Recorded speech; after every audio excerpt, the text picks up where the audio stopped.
We are Brightside Home Theater.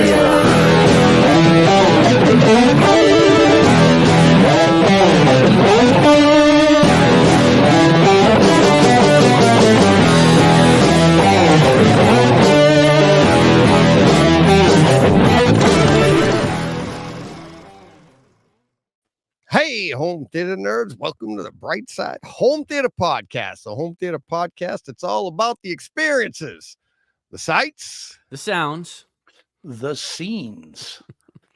Actually, sorry, Deej. Sorry, can we do that again? Can we just quickly do that again? I've just suddenly thought of something. Go on, Deej, one more time. Okay. Take two.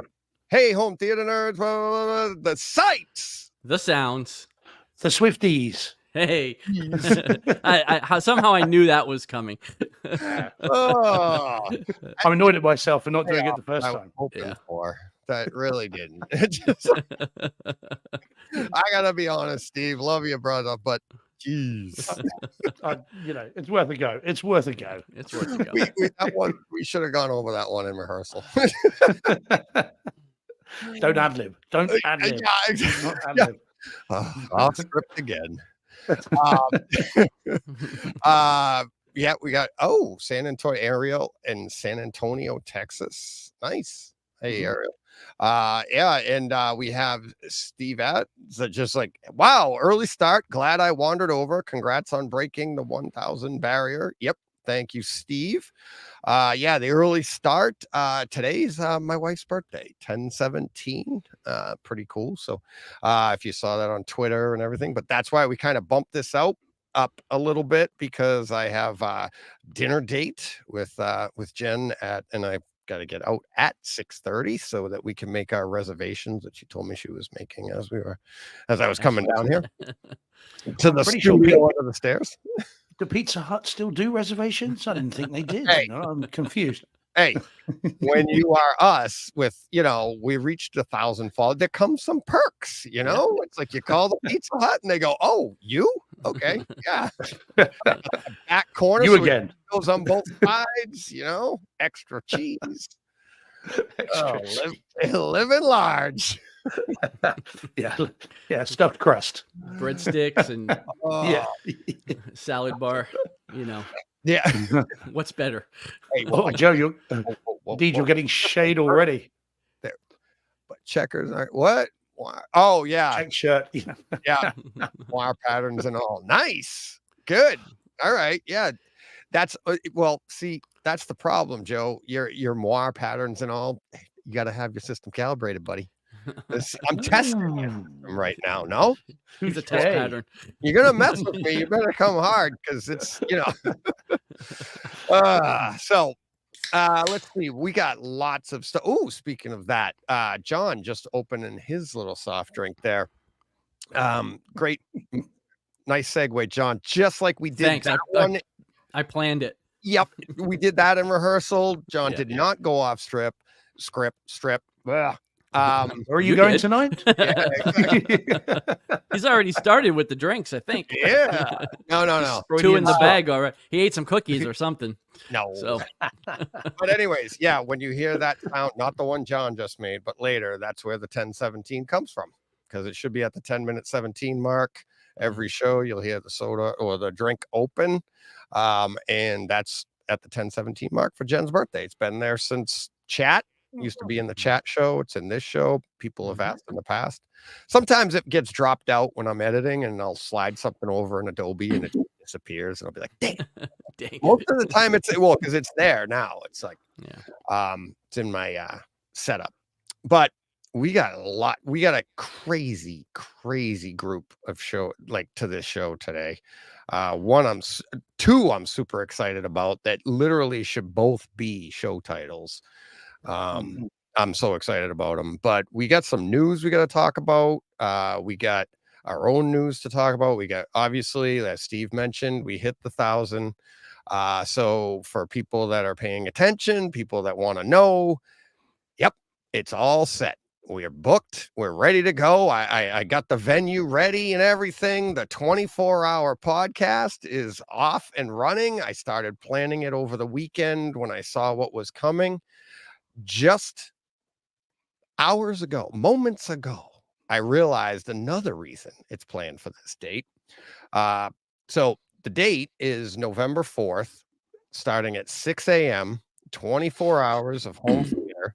Tagline is I always forget it. It's the home theater 2 dozen.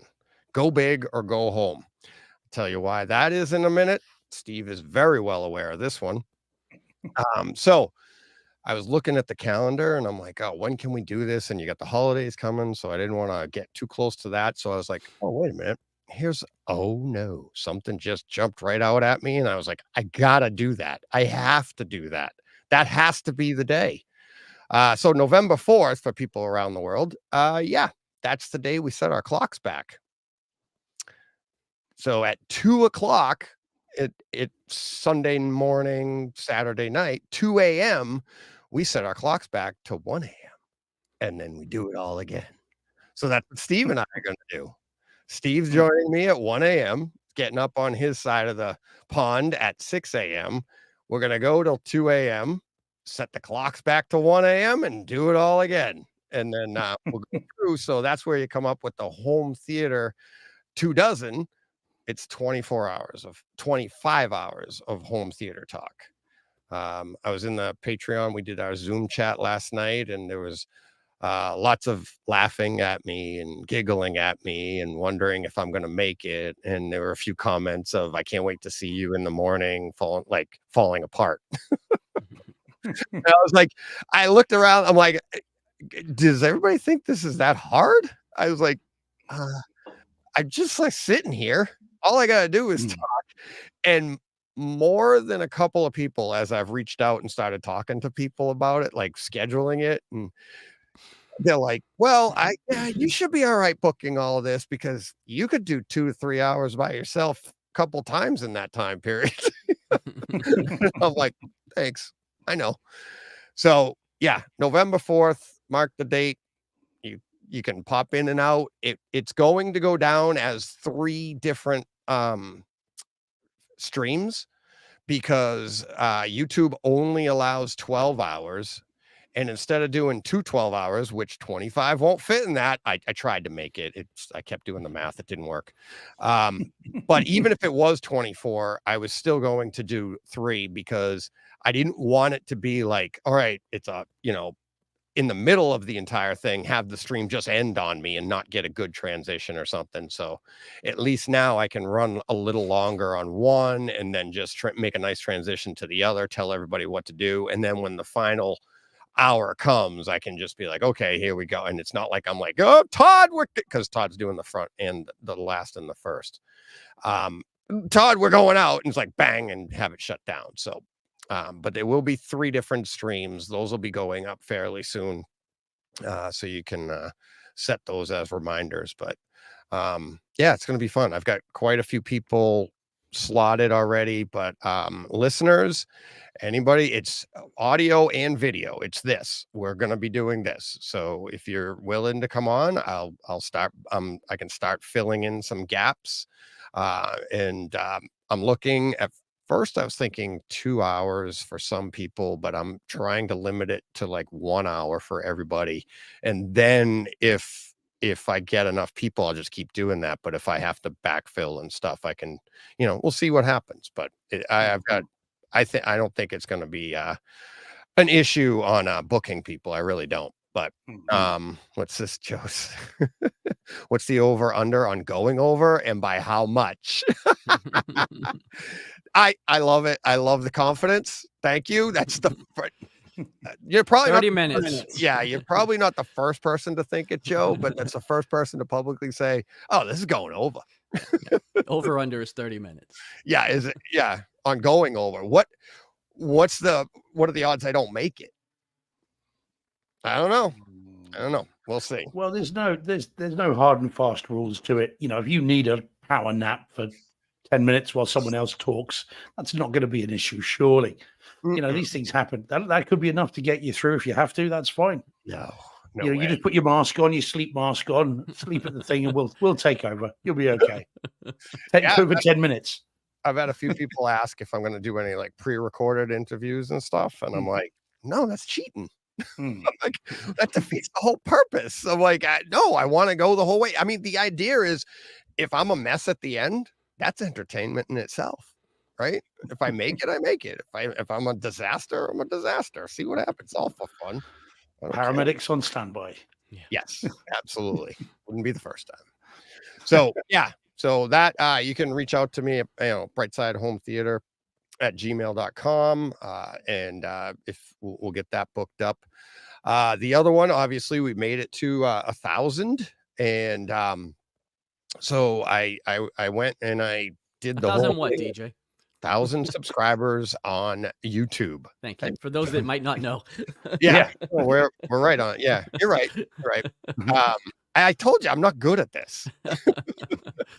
I am not good at this at all. Don Hensley, is he new? Don, are you new? Yeah. Red Bull on standby. We had that conversation in Patreon last night. I can't do Red Bull. I can't. It goes right through me. It might give me energy, but I'd be like, I gotta get out of here. I mean, it is bad. I can't do Red Bull. I do these, brought to you by Green Energy Drink, but I'll do one of these today. I still have this one from this morning. So I was telling the guys last night that the same thing. Yep, Paul, apparently so. Discussed those options last night. So yeah, Paul was in the chat last night. Yeah, see, I mean, it's not an infomercial, but Red Bull's the only energy drink I can drink that I like. And I don't drink coffee. I don't like coffee. So I can, and I appreciate I can say that this side of the pond, say it over there, and I think you get shot. So I think it's pretty much, what's that, the 15th Amendment? So you must like coffee.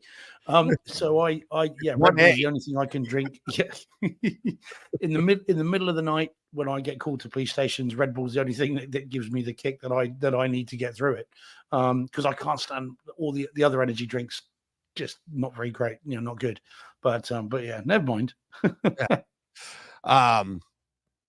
Let's see. Oh, I was reading the Jordan. I'll get to that comment in a minute. I started that. So yes, back to 1,000 YouTube subscribers, which means we get to quote unquote be YouTube partners. So I put us in and we got approved for that. And the only thing I clicked on is you can become a member of our show. It's another way to support the show. There were different tiers offered. I could set it up for whatever I want. I just clicked on the single tier, and it's $4.99. You don't have to do it. I'm not doing anything. It's just another way to support the show. If you do it, great. If you don't, that's fine too. If you do it, you get a badge and when you're in the chat and stuff. And I went through and I made you get a badge for the new members, 1 month, 2 months. What was it? 6 months, guys. And then I have to come up with one for a year. So who knows? If anybody joins, they join. If they don't, it's like, but I figured I'd put that in and be fun. And the other thing you can do is you can, it's the, what do they call it on YouTube here? I signed us up for it, but it's like, you can, a super chat. If you can pay to, and then you get a highlighted on our side. So we see it easier and stuff. You can do that. And I don't even know. I don't even know what the pricing is for that. I don't know if you get to choose. I think they donate. They donate. I think with Super donate because Kevin Smith does that on his YouTube. Shows too. Yeah, I've heard other people doing it, and I hear the amount. So, but I don't know if you pick your amount or how. I don't. I just went through and they said, "Yep, you can have those." But I didn't put in any commercials. I didn't put in anything like that. So I just wanted to. I want to be supported. I've always wanted to be supported by the listeners. So whatever, this is great. And obviously we really appreciate it. So that was exciting, but I'm more excited about the 24-hour live show. That's going to be a lot of fun. Like I said, only moments ago, it dawned on me. John, I think I had to look. I didn't look it up yet, but I'm pretty sure the 4th is also the anniversary of Brightside Home Theater. Oh, really? Yeah. Oh, might be. Yeah. It will also be my bus bench anniversary as well. Really? November. That's pretty cool. Yeah. November the 4th. Yeah. The show that now, of course, when we did those, we were with those all pre-recorded, weren't they? And then put out on the thing. So, but it was the 4th. It was according to the YouTube thing. I was looking it up, and it was the 300th the third anniversary or whatever. Third anniversary, And yeah. it was that show. Yeah, that was the one I was first on it all together. All three of us. Yeah. Wow. Mhm. All right. And it's relining, guys. Yeah. And it's like I said, I was literally just doing the Chris has just done it, is it? yeah, there you go. Super chat. Chris Brown. There you go. 99 cents. Thank you. And he's just letting us know it's 99 cents. That's a great super chat. So and at full disclosure, we get, according to YouTube, we can use the payphone. 70% of that to make a local call. Yep. First super chat. Thanks, Chris. That's awesome. That's so cool. Oh, and I just got paid. That's it. You can have an order of breadsticks now. Yeah, you can have the steak tonight. Yeah. Oh, and I see how it comes through highlighted too. His comes through. Yeah. Yeah, pretty cool. Wow. All right. So that's our show. We made 99 cents. That's awesome. Thanks, Chris. Appreciate that. So what else? I'm way off track or on track. What else have we got going on? So we got that. So the anniversary date, it's the 24 hours of the show. Like I said, the only reason I did it is because I saw on the calendar. That's when we set the clocks back. And I thought that would be pretty funny. Right. And then hey, I'm going to be up all night anyways. What's one more hour? So, and then now we've got to bet on over-unders on how long I go extra. So don't tell. I'm going to tell Todd that. I'm going to be like, Jesus. All right. What's now? Oh, let's see. So Jordan had just jumped in. Jordan jumps in. Hey guys, am I late? Just been notifying that Indiana Jones and the Dial of Density UK physical release confirmed for the 4th of December. I think that's the US release too. Is it? I'm pretty sure. Yeah. On a Monday? Oh, maybe Tuesday. Maybe the 5th. Tuesday, yeah. 5th. So Jordan, one, no, you're not late. We're early because it's my wife's birthday, so I got to head out at 6:30. But that's cool. Thank you for letting us know that about Indiana Jones and the Dial of Density, December 4th and 5th for the two different. Did you guys see that earlier today? Bill Hunt on the Digital Bit saying in 26 years of doing this stuff, today he's had more release announcements than he's ever had in a single day. Oh, really? And saying that just so anyone saying Best Buy not doing physical media anymore means physical media is on the way out is very mistaken. Oh, if I hear one more thing about Best Buy, I'm going to blow my brains out. Oh, but he's just saying that, because Oppenheimer's you guys aren't on Facebook and social media, but oh my God. Yeah. Well, yeah. Anyway. It used to be my first stop off when I used to get to America. Always Best Buy straight away, fill the suitcases. But like I said on Twitter when it happened and people upset, I'm like, I've seen, and John and I have seen, we've all seen. It's not anything special. You've been around. I mean, all of the places that I used to buy all my physical media, they're all gone. Right. Physical media is still here. And it's been here before us. It's been here before legitimately what home theater is today. It was, VHS. It was $80 a tape. And then when that dropped to 19, it kind of coincides right around the time of the boom of home theater. It's like, I mean, right when John and I started right before that, because I know it happened shortly after, and we're like, we can buy VHS now. It's cheaper.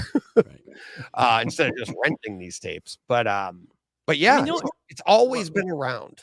I was to say the only thing about it, and I know I'm the one that just said I didn't want to hear about it anymore, but the thing is, it's like the vitriol that people seem to have towards Best Buy because of this. Like it's some kind of, like they're proclaiming the death of physical media. Like, do you guys think Best Buy doesn't want to make money? Like if this was a profitable venture for them, they would not make this decision.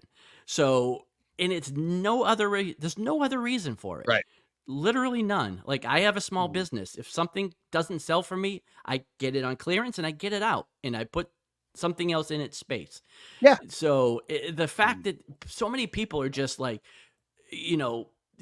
just screaming at Best Buy, like for making a decision that helps keep them in business.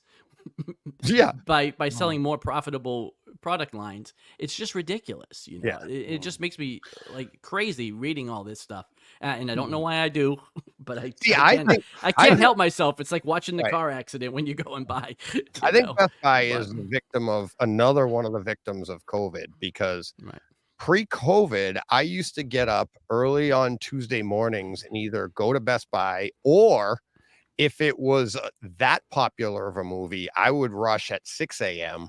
to Walmart to grab a copy so I could watch it before I went to work.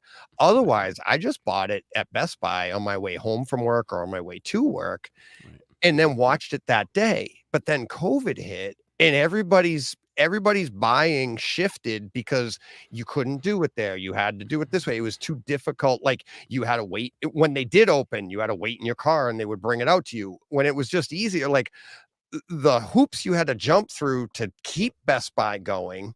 And I'm not blaming the hoops. It's what we all had to do, right?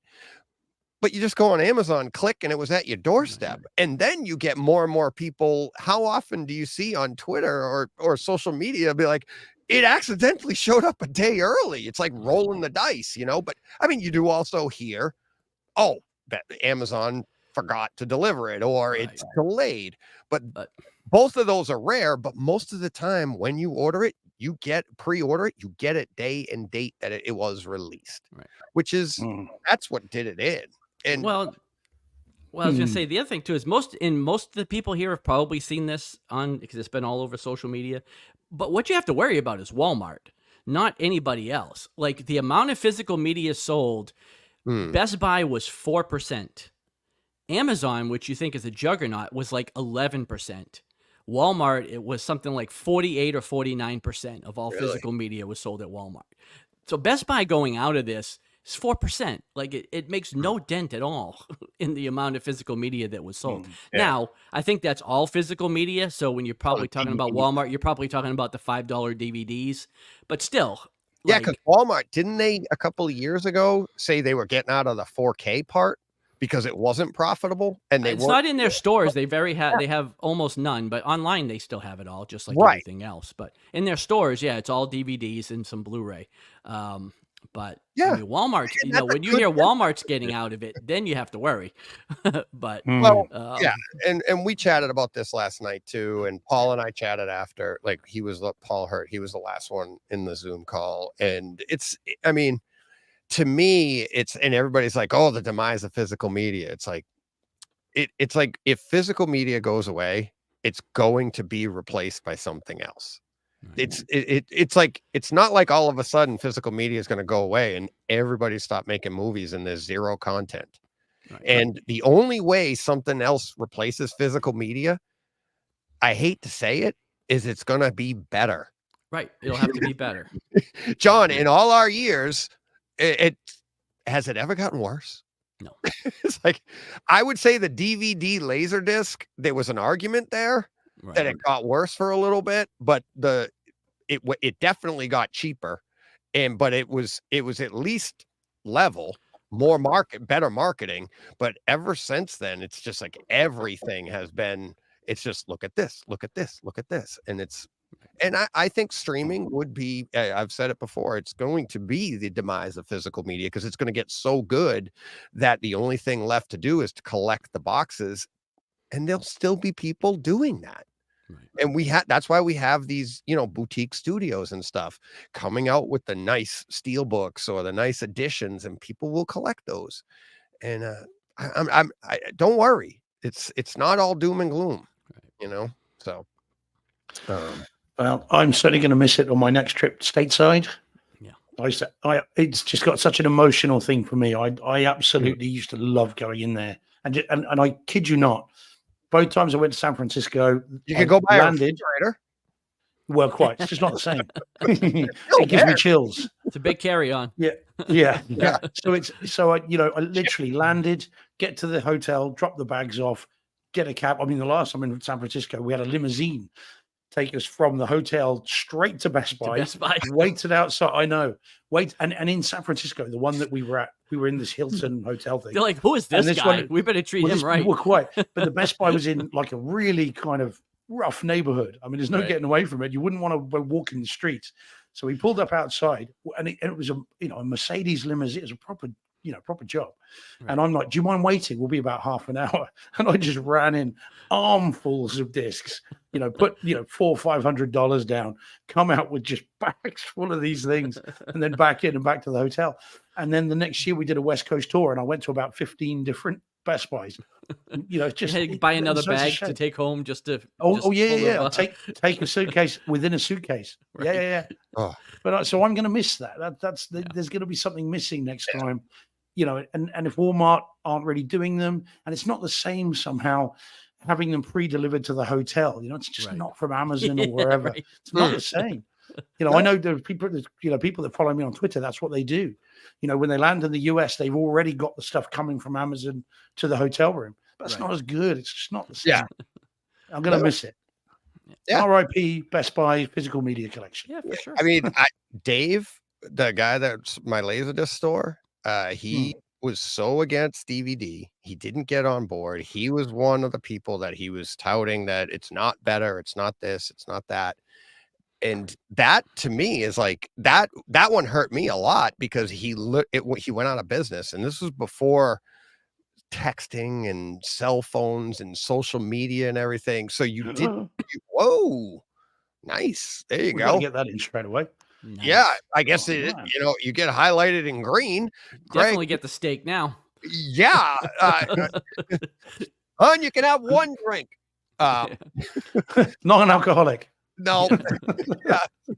I'll allow a Coke. Greg with a $5 super chat. Started early, I see. Happy Tuesday. Thanks, Greg. $5 super chat. Thank you very much.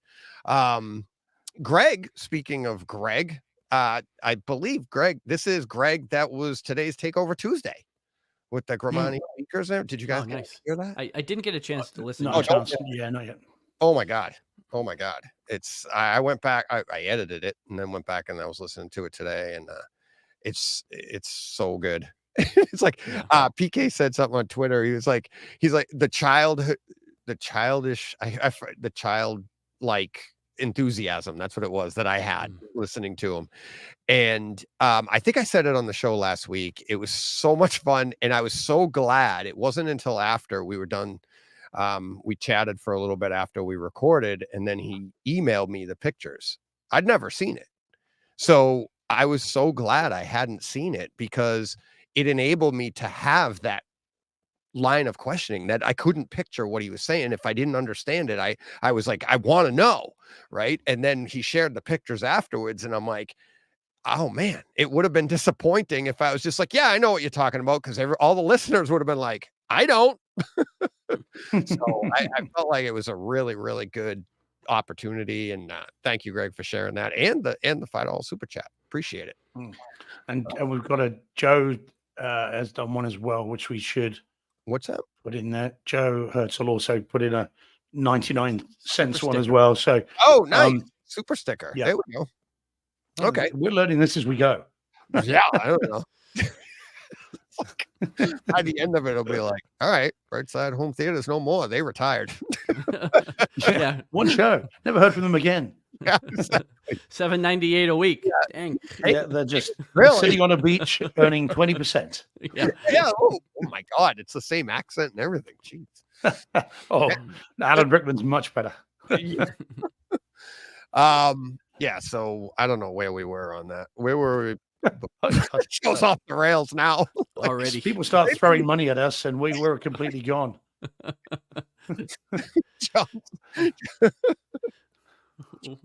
John will be naked. But I know I'm going to need a box of Kleenex before this is all said and done. that's what this is about. People waving dollars. Just in face. Tucking virtual $1 bills Yeah, it's into hard. his It's- virtual I know. G-string. What color is a $10 super chat? Yeah. Oh, Come on, Mr. Sokoni, shake that moneymaker. having Yeah. fun. So, all right.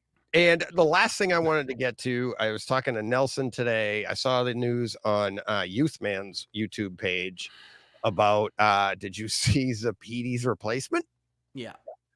And so I have some personal news to share. And I talked to Nelson and we were cracking up.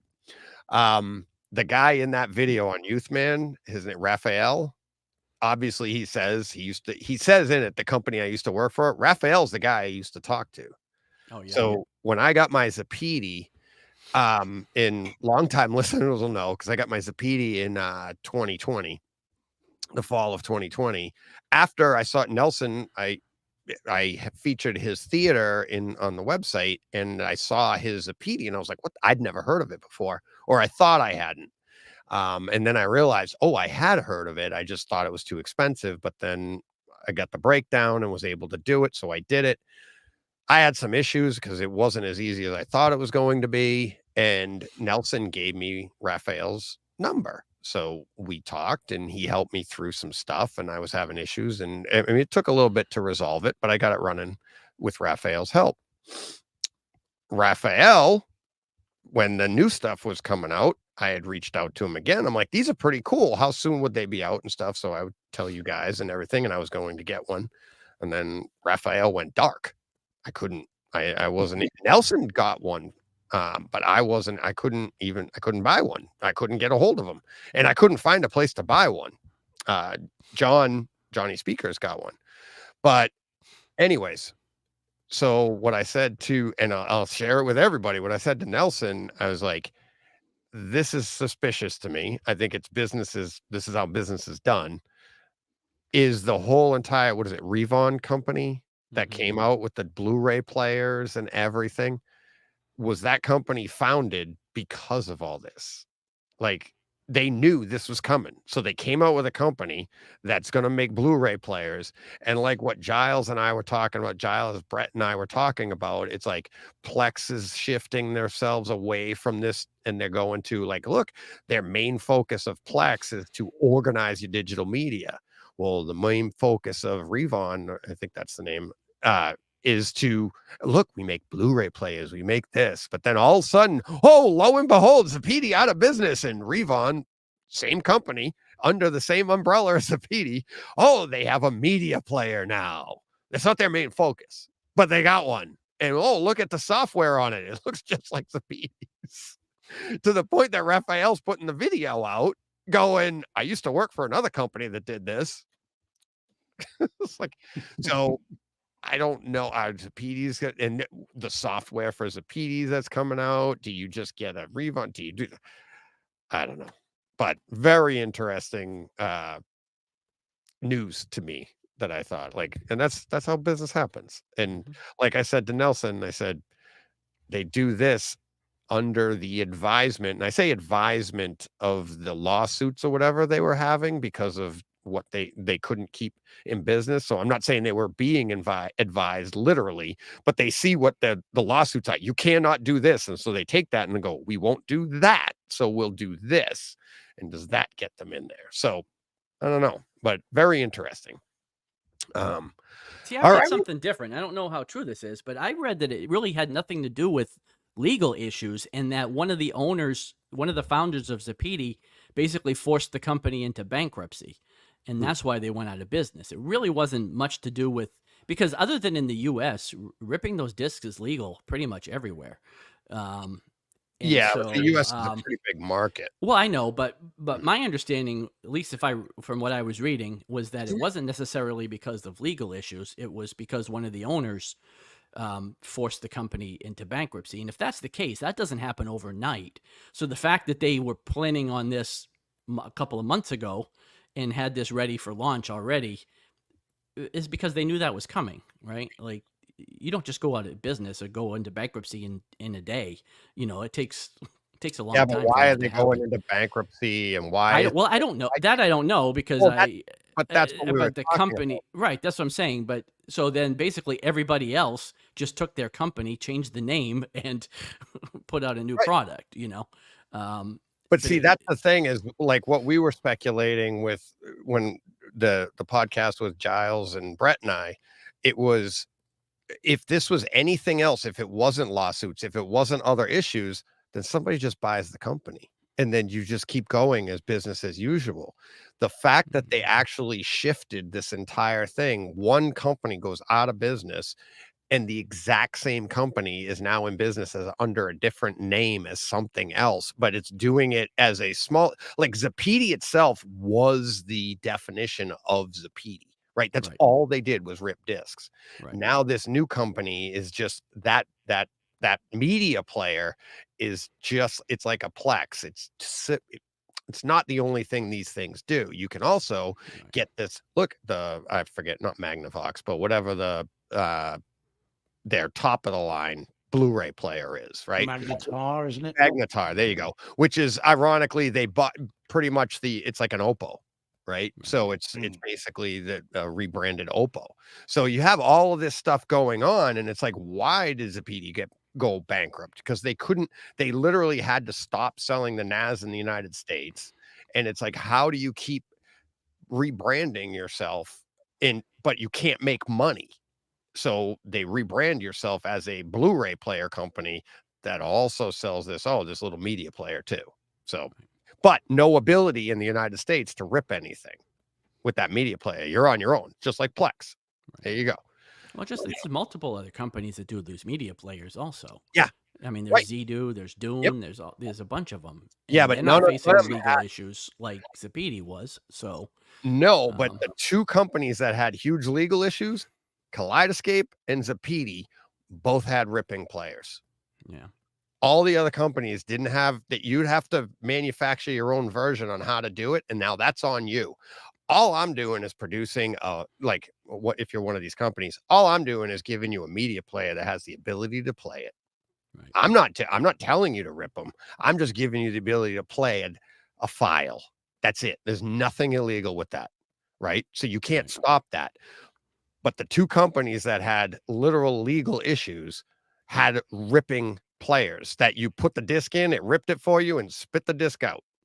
They don't like that. So, you know what I mean? Like, for all you know, you're buying a Zedo to play your family movies on. Right. Doesn't matter. It's like, I got family movies as an ISO file. Perfect. I got a Zedo. Or so it's just, like I said, interesting. Yep. So we're already not going to get to at least half of the stuff we have on deck today. So Yeah, make your cuts appropriately because we're 40 minutes in. I know. So Are we ready to get to this week's? We can cook through a few of these, I think. But are we ready to get to this week's real HT experiences? sure. All right. Hopefully during this little intro, nobody gives us a super chat, but if they do, I'll interrupt.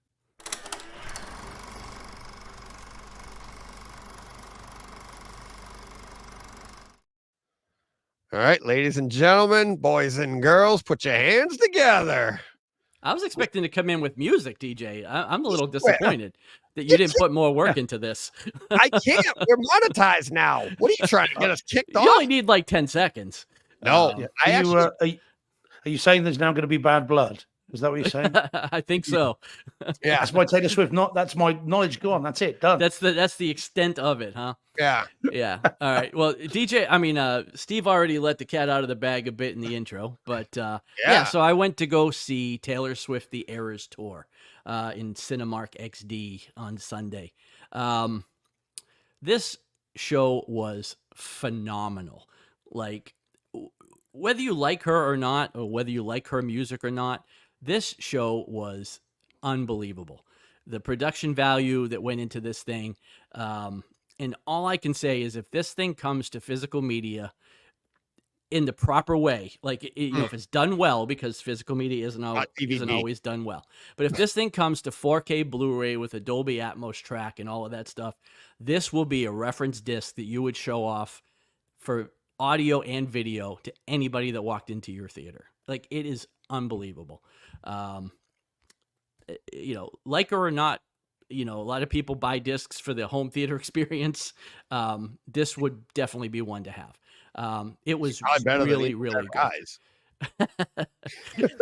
Well, I don't know. I do like me some Evil Dead Rise, but yeah, like I said, I'm not going to go on and on about it because we have a time crunch. But if this thing comes to disc, you should check it out because it is unbelievable. The presentation that she puts on, the show she puts on is is incredible. So Yeah. that's all I have to say about that. That's all. Yeah, I've heard great things about it. I keep checking Kaleidoscape for pre-sale. I definitely want to have this as soon as I can. I was trying to get to it this weekend. I Pretty don't big. know that it'll come to physical media because she's released several concert films that never came to physical media.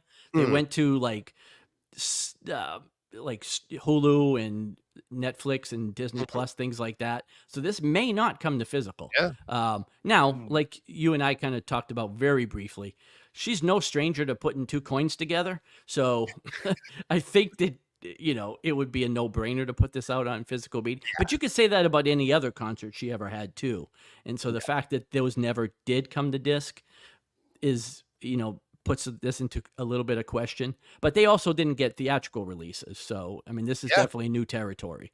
And I think they're and this talking is about not this- going to be the last. Like now, Beyonce just announced she's got her concert film coming. Like I think we're going to see a lot more of these big shows coming to theaters, especially with the fact that like these shows aren't cheap. Tickets to these shows can run into the hundreds and thousands of dollars, and most people can't put that kind of money together to go see a concert. So being able to throw $20 down and go see a pretty good show in a nice theater, I think we'll see a lot more of this from a lot of artists going forward. And we all kind of praise the Hans Zimmer Blu-ray with the Atmos track as being referenced. Like if you start to get some of these big show productions in that kind of quality, and you like music, like a lot of people just aren't into music as much as they are films, but if you're into that stuff, I think these things are going to be incredible. So Yeah. It's like I mean, I know Jen and I have a Def Leppard show on Kaleidoscape that's, I believe it's in 4K. It might be in Atmos. I'm not sure, but that's like one of her favorite bands, and we're looking forward to watching that. And it is a concert night. We did that during COVID. We did the what is it? What was the concert app? I can't remember. I looked at it too, but I never bought it. A good concert video in our theaters is like, it's like legit. You have a blast, It's like we did the tailgating up in the kitchen and then went down and, had a great time with it. So, and then from what you're saying, what I've heard other people say, it's like this was an event. Like you said, you go there and like people are crazy. Yeah, it was more a concert than a movie. Now, we went Sunday afternoon. We weren't there opening night or anything. There had already been 3 days of shows. And there was a few people there, maybe 25% full, but not like some of the earlier shows. But yeah, these were like concerts. They weren't movies. Like people were up, they were dancing, they were, had their phones out, they were, doing all kinds of stuff. And like I said, I think the theaters we're taking putting them in, taking them down. Shane Lee. Thanks, Shane. Thanks, Shane. Shane Lee himself, $5 on behalf of the Swifties. But I think, and again, I said I wasn't going to go too far into this, but she made her deal directly with AMC for this. There was no other kind of middleman involved. And then it got licensed out to other theaters. But for theaters that are struggling these days to put, butts in the seat, for lack of a better word, this is another way to bring people into the theaters. And I think it's a super smart move. And I can't imagine, based on how much money this is already doing, that we won't see every artist trying to do this going forward. Quello is Joseph. Quello, yeah. Joseph. Why am I calling him Joseph? Joseph. Yeah, I think that's what it was. Yeah, Quello is it was the concert music app that we were using. But like I said to you when we were talking about this, it's like I loved like even just the marketing idea. I mean, she's probably making crazy money off of this. It's off of her, and it's a great idea. But when you see her come out, and her initial motivation for this was for the fans that can't get to her shows, right? Because her shows sell out like this, like in 2 seconds. It's, if you get to see her show, you're like, you feel like you won the lottery, because they're so hard to get tickets for. I looked just for kicks the other day, just to have an idea. The second leg of this tour that she's got coming up, most of the shows have like 1% of their tickets remaining. Like they're not complete sellouts, but there's some really basically bad seats that are still available, and they're still $900 a seat. That's yeah. You know what I Well, mean? they're probably And not available. People bought them, and those are the ones that are for sale. Like it it's might be, and you're right, it might be because I don't know what the tickets Right. prices were originally. But yeah, you're right. These are probably being sold back. I know people that have gone to like Super Bowls. Okay. Well, yeah, on thousands. a whim, Yeah. right? And they're like, "Yeah, you want to go this year? We'll go this year." Okay, they go this year. They couldn't get Taylor Swift concert tickets. Right. You know what I mean? So like, you have the means to be able to get Super Bowl tickets Right. when you want them. You couldn't get a Taylor Swift ticket. Yeah. So when you get to go, you're like, oh my God. It's like Meg got to go because they knew somebody that was working. And it's like, okay, it was, I don't know what it was, but they had a group of people going, and like Meg's friends like, can I go? And like, I don't you don't even know who get you go with. jobs as ushers and things like that, right, to do yeah, that. But yeah, so that's why she says she's doing this. It's to give the opportunity, and that's why you'll see all those people there with you, John, in the theater. So you're surrounded. Like I said, I was joking off show before we started, but I would definitely go again if it wasn't for the fact that it's super sketch for a white guy my age to be alone in the theater watching the Taylor Swift movie. So I don't think color had anything to do with it. Well, any guy your age, any guy in their 50s, I guess. But, yeah. It's like when I used to take Meg to the midnight showing of the Twilight movies. Yeah. And it was like just me and Meg, and I look around, and most of it's like the moms taking them at midnight. And you're like, yeah, my wife took all our kids to those. Yeah, nope, not me. But yeah, so yeah, I'm looking forward to this. Hopefully it does. Hopefully it drops physically somewhere sometime soon, maybe for Christmas. Yeah, see where it goes. So, all right. Is that all we have about that? Or Steve, you've been awfully quiet. What are you just? He's just trying to find ways to make fun of me. Yeah. It's. I mean, she may be playing Glastonbury next summer. There's been some suggestion she will, in which case I'll see her for free. But I don't know whether that's going to happen or not. I mean, I'd give it a watch if it. Oh, when you do the you work there, right? Is that what happened? Well, yeah, I do. I provide legal services for the security guard. So if anyone gets arrested, then that hasn't happened in 10 years. Well, if you get a +4, it'd be cheaper for me to fly to London and go with you than it would be to buy tickets here in the States. Yeah, quite. So. Well, you don't mind coming to spend a couple of days at a muddy field in the middle of England, you are welcome to come along, John. I'd be there. I tell you what, you'd see some sights you've never seen before. Oh, I'm sure. I don't know if he's never seen. It's a different world, my friend. All right. Steve, you think you can cook through this one? Seeing it's not exactly horror, but it's a great movie, and I don't want to skip. I actually don't want to skip anything this week, so let's hit this one quickly. There it is. Okay, so this is Transformers: Rise of the Beasts on 4K UHD disc. Just to break up the horror, it might be October. We're not just exclusively horror on this show, as much as I might try. Yeah. So super quick. So I saw this on 4K disc. This is the second time I'd seen it. I saw it on a screener a little while back, 1080p, only stereo sound. Thought it was a bit samey like the other ones. Just replace one guy for Shia LaBeouf and away you go. Didn't think much of it, but it came out in 4K disc. I thought I'll pick it up and I'll give it another go. Once again, the delivery system actually did make a difference. I just don't know what's happened. I really enjoyed this in Cinema George. I really did. No, I know. I gotta go back and find the video of like when I was talking about it, and you're like, yeah, it didn't. Well, this is the thing. This shows that the presentation was great. It looks amazing, sounds amazing. It's awesome. The HDR on the various vehicles just looks great. The laser bolts that they fire, actually glow. So really nice. I've been doing this in the police station. Yes, it is. As I've discovered. Yeah, in the middle of an interview. Yeah, like Yeah, go I get got him, it all. Optimus. Go get him. Look, Yeah. I got that 45-degree field of view. Your nose is 3 inches off your laptop. There's lots of sellotape to my head, like, you know. It's so it was, yeah, so it's really good. It's a heck Yeah. of a disc, and the bass on it's really, really nice. And again, it's that Paramount bass where it's strong and it's muscular, but it never tips over into the rattle, which you can Better sometimes than the get. And so, Godfather.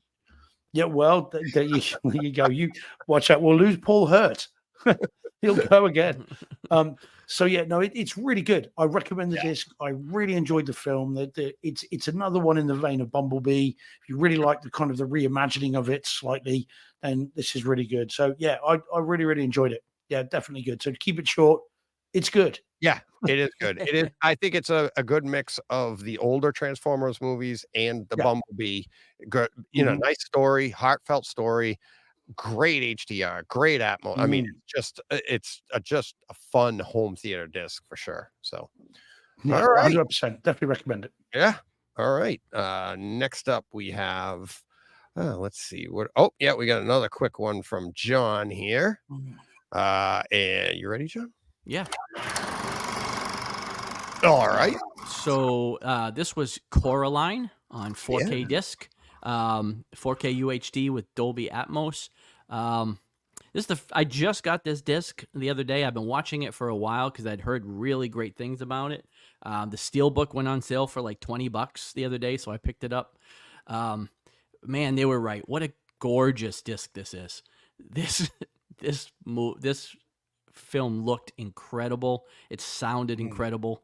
I had seen the movie once before, I think. Couldn't remember. It seemed familiar. Yeah, actually, I really enjoyed it. I had no idea this was based on a Neil Gaiman graphic novel, I guess. Oh, really? And I didn't yeah, know that either. and it shows. Like it's obviously it's an animated film. It is not for young kids. Like this has got some Really?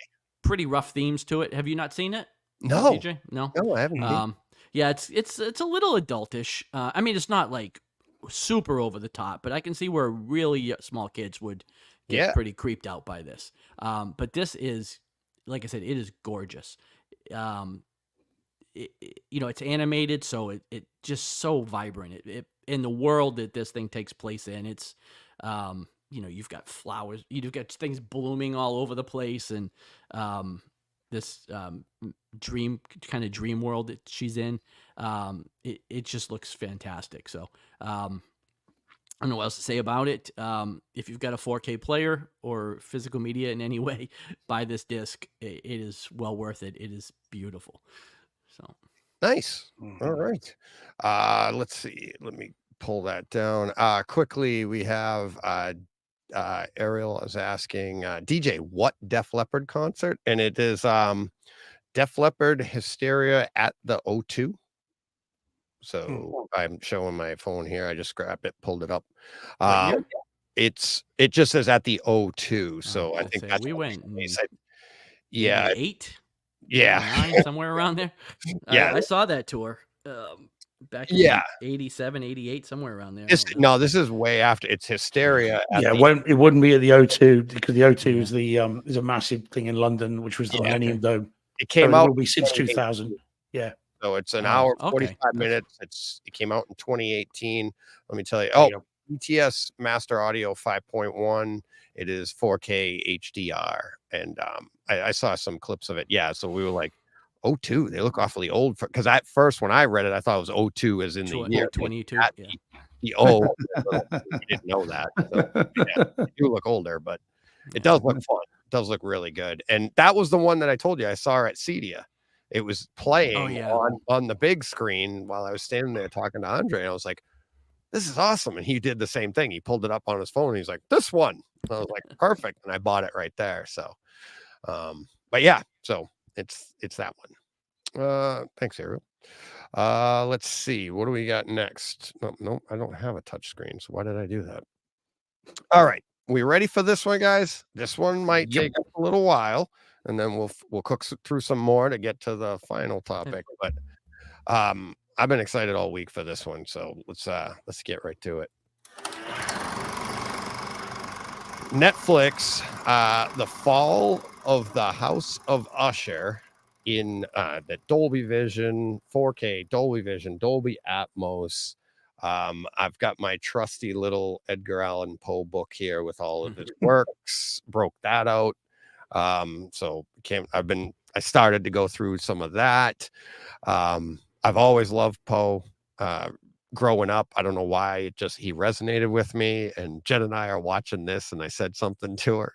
She looks at me with that same look that I give her when she tells me something about like art or color or something, right? And I'm like, what the hell?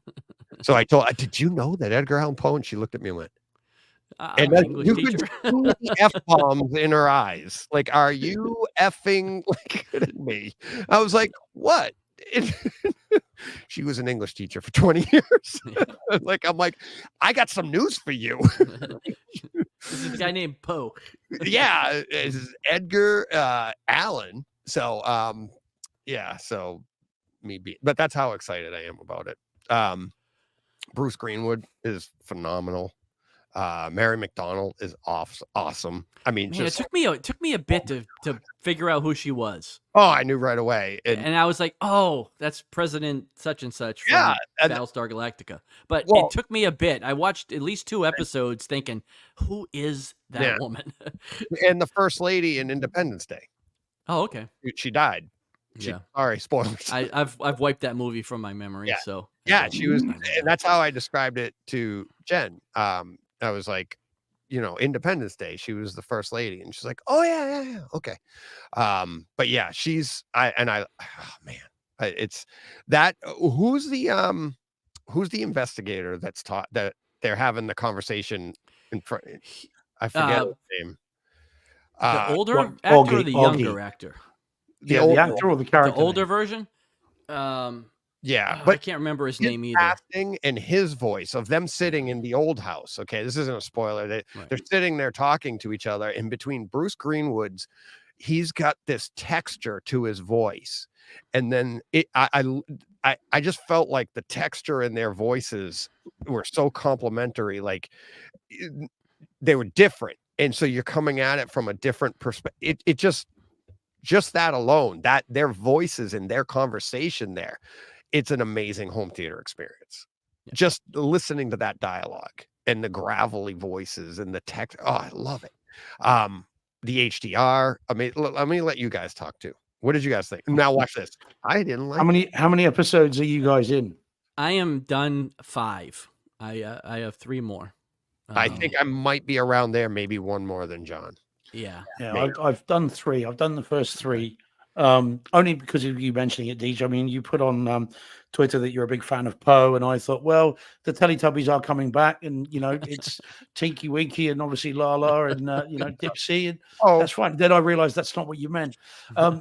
See, that's how we did it in rehearsal. See why that was so much better? The baby from the sun is having a baby, so if that doesn't make you feel old. Yeah, that's it. All right, I heard that the other day. Yeah, so I didn't know.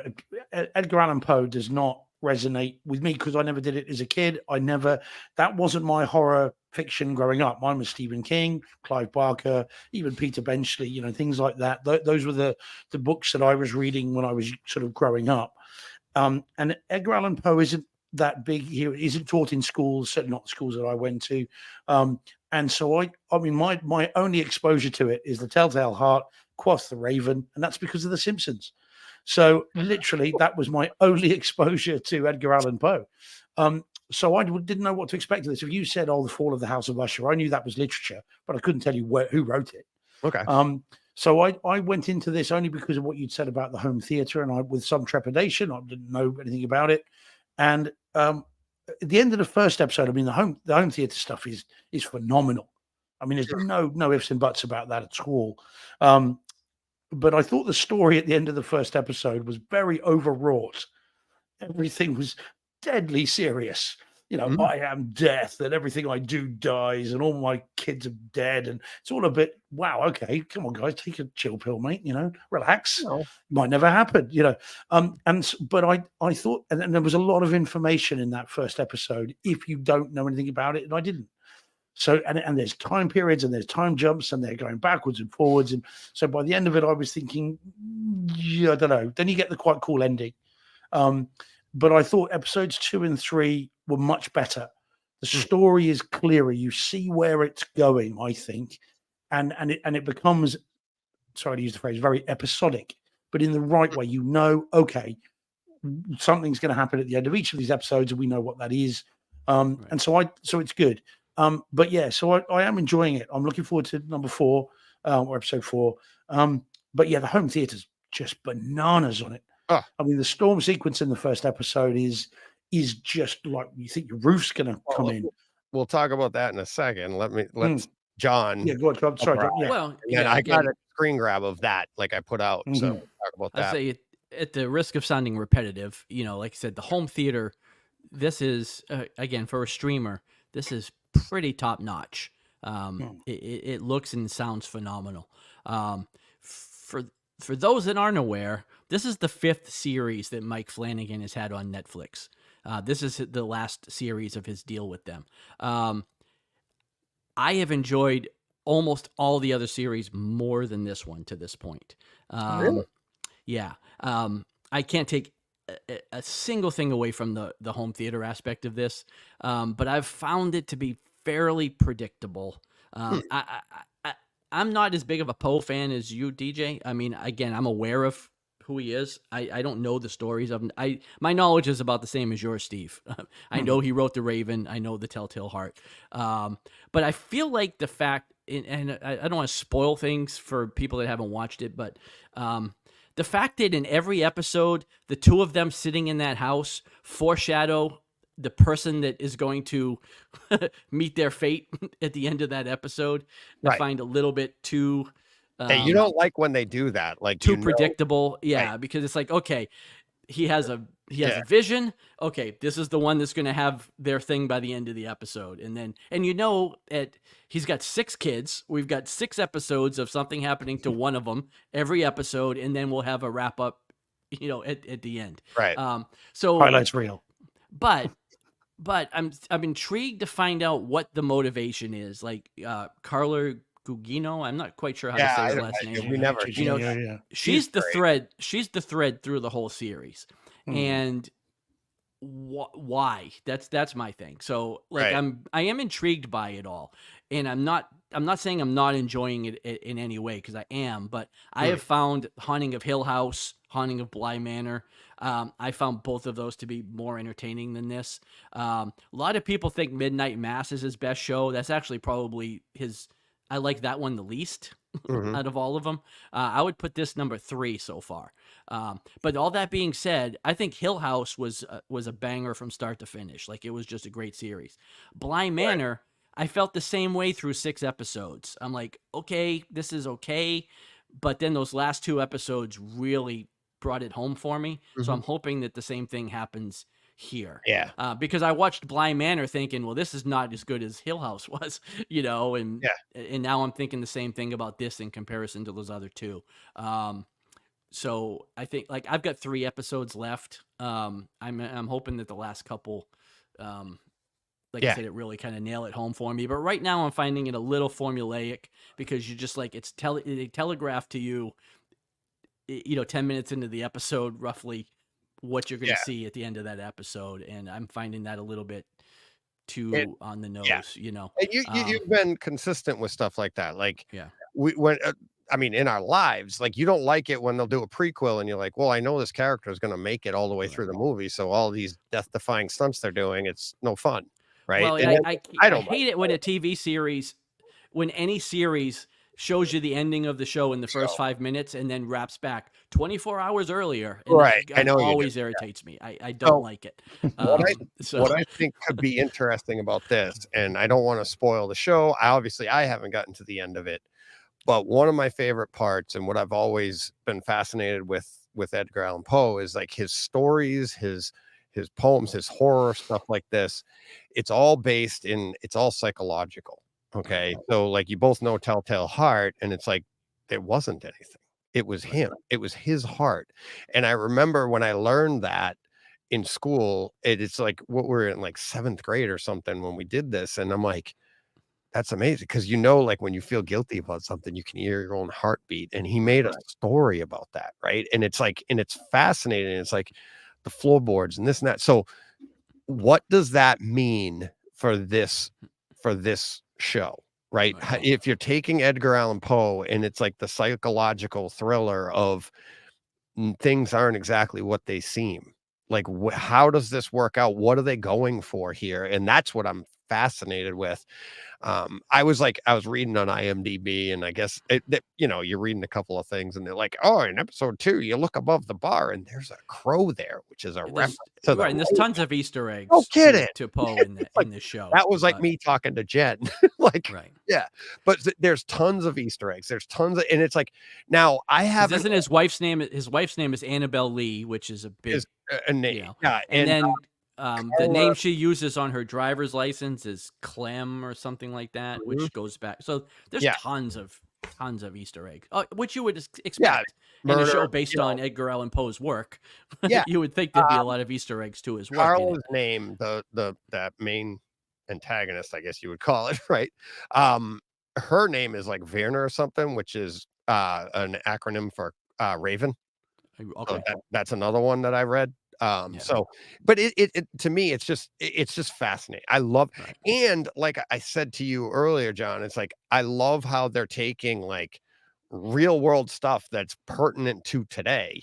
They're putting it in an Edgar Allan Poe type story from hundreds of years or 100 something years ago, 150 years ago. Yeah. Probably. So you're like, how, and then you're making it. It's modern because you got the cell phone. It's just, but it's spooky. It's gross. It's graphic. Steve, you got to be loving that. I was hoping you were watching this. I'm like, I mean, it is just, they threw a Thor hammer in there. What are the odds? And he couldn't say, I'll get Hemsworth to give me another one. yeah. But not only that, awesome. It's like, he's going, I mean, it was I don't want to spoil it, but it's like, you're going after a certain thing with the Mew. Right. Which is what everybody says, right? I thought that was hysterical. I'm like, oh my God. But it's so good. But let's get to this scene that I put out. So we've all seen it. It's in episode 1. This is the 2 characters walking down the street, and this scene starts at about 16 minutes of episode 1, and it is probably, and I know if you're watching on YouTube right now, you're like, it's very dark. Yeah. Right. In your room, this won't be this dark. There's a little more detail in it. But the way the lightning keeps going off, and like I said on Twitter, I'm like, did Carl Ellsworth write this scene? Like, thunder in this scene, it's like you can hear it at the rear of your room, but then you'll hear another thunderclap at the front corner of the opposite corner of your room.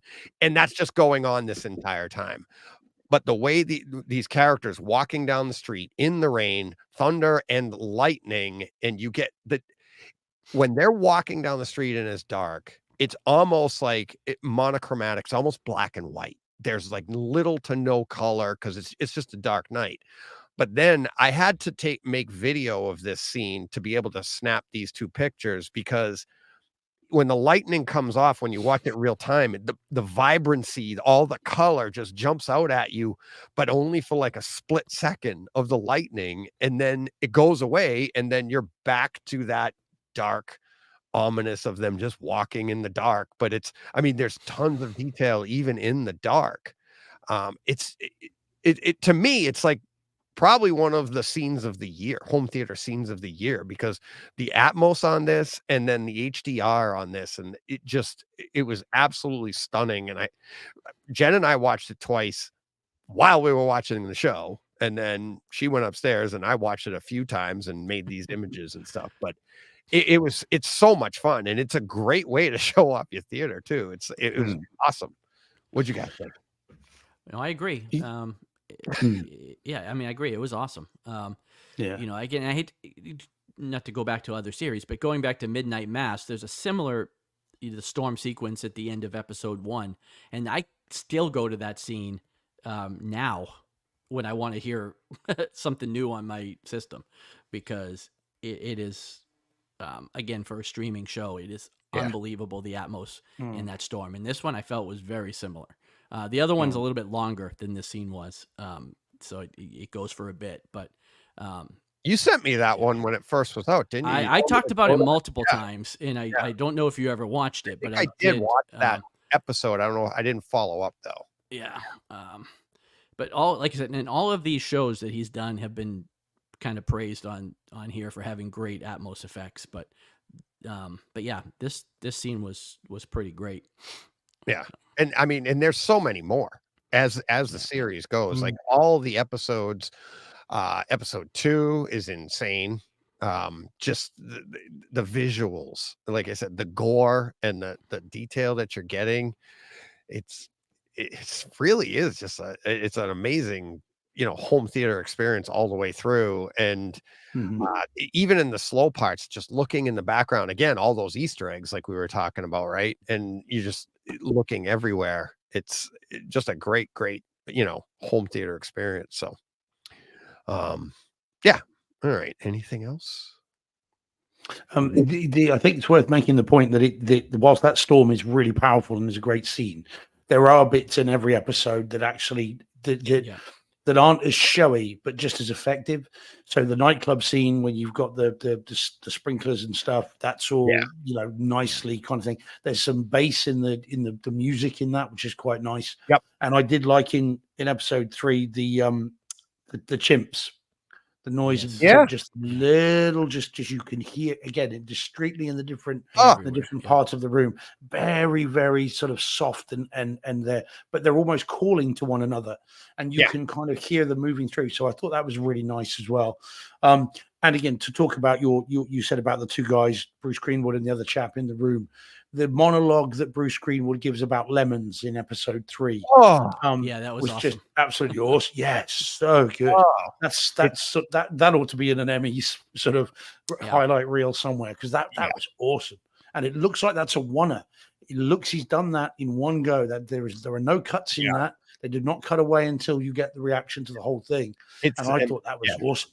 Yeah, and the way it's like, doesn't the shot just like keep coming that way slower and slower? Like the head is getting bigger and bigger on the screen because the shot you're getting in tighter on them, and it just is.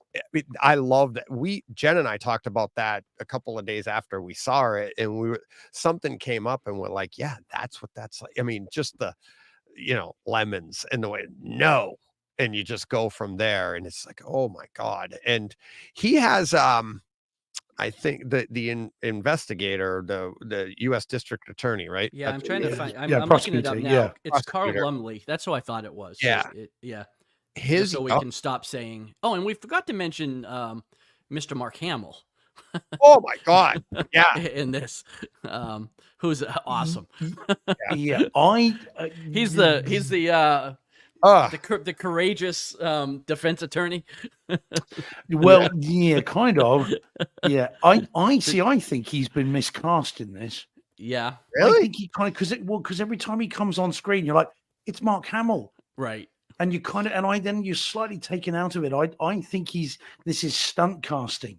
No, I think he plays the Joker, Well, no, I know, but he just every time you see me, like, that's Mark Hamill. That's Luke Skywalker. Yeah, and you're not thinking, that part should have gone to someone more schlubby, someone more creepy, someone with more kind of thing. Whereas he just stands there, and I don't find him very effective. And I like Mark Hamill. Don't get me wrong. The poor guy, but he can't do anything except hold a lightsaber. Well, sounds good. It works for me. But he does seem a little bit out of place slightly in this. But it's still very, very good. But I noticed that sometimes he has 2 gloves on, sometimes he has 1. It's like very. I think his character is very cryptic. Like what is going on here? I think a lot of the characters are very cryptic.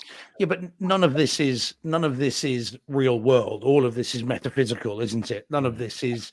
I mean, it is a thinly veiled political dig at certain famous political families, which I won't say any more about because we're not political on the show. But the whole thing is taking place in another world. This is not the world we recognize. Whether they're in purgatory, I don't know, but I suspect so. Right. And We don't none know. of this is. That's what Yeah. I'm saying about Poe. We don't know any of that Mm. stuff. We don't know, like, what is this? Where is this? Is it real? Is it, is it like, I don't want to give it away if you don't know, like I have some theories, but it's like, what can happen? Who knows? I don't, that's what makes it so much fun. And we won't know until we get to the end of it. And some people might have been listening, and some people listening might be like, I finished it. I know it. Right. Yeah. Which is great. And it's like, I mean, but that to me is what's fascinating about this type of, like I said to John in a text, I was like, of all the regurgitated stuff we have of movies that I do love, I love it when they're like, hey, another Fast and the Furious, perfect. So much fun. But when you can take something like this and you take like Poe's writings as an inspiration and do something like they're doing here, I'm like, this is creative entertainment. This is like truly like artwork that's like, it's going to make you angry. It's going to make you this. It's just, that's what I love about it. It's just, it's so Well, much. when they treat it so seriously and throw so much money at it as well, is what I find so incredible. They're not just, this is not the TV we all grew up with. This isn't your greatest American hero and your cardboard guy. backdrops and your A Team. The stuff that was so Dallas. It kind of is Dallas. Well, Dallas mixed with Game of Thrones. Yeah. It's sort of it, and so that they've thrown the money at it and the time that it must have taken to put this together, and then give us a top-notch home theater experience as well. It's great. But tell me this, guys. Okay. Just tell me, because I was talking to a friend of mine about this morning, and he hadn't seen it, and he was like, "Do I want to see it?"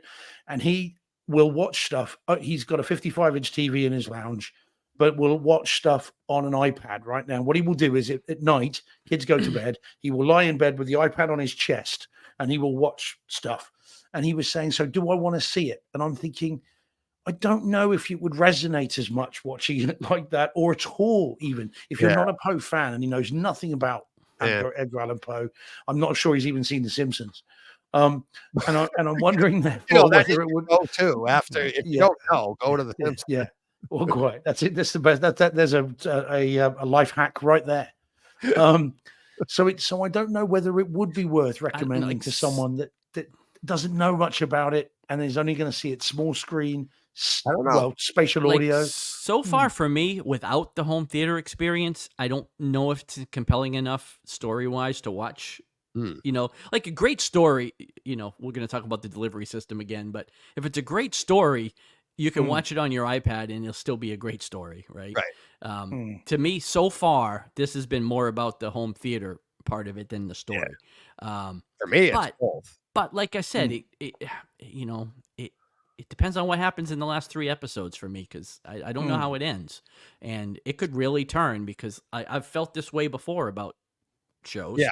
And then, like I said, Bly Manor, I felt the same way. And then when it was all said and done, I think it was my favorite of the bunch, just based on 2 episodes. Like, I could go back and do a rewatch of just episode 7 and 8, and that's it. I don't even need to watch the rest of the show.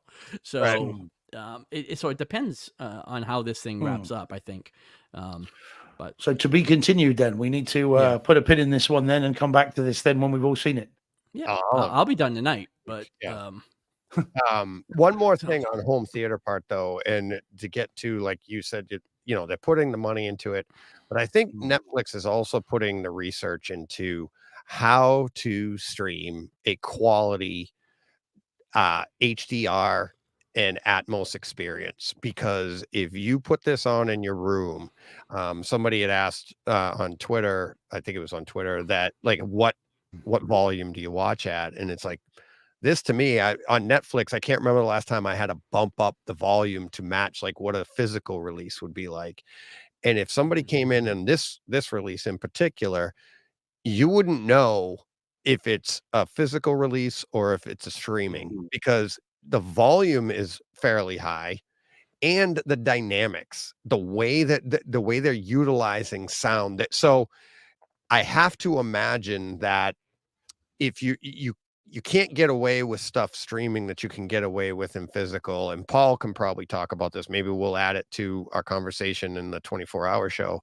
But like, to get good dynamics on streaming, you probably have to allow a little more time between the sounds to allow your system, meaning because you don't want to compress it, as opposed to if a drummer on a physical release, like say like Whiplash, and you go like physically, you're not going to get any muddiness there. It's just going to be awesome, right? But when you stream that, you could get some compression that's going to blend some things together.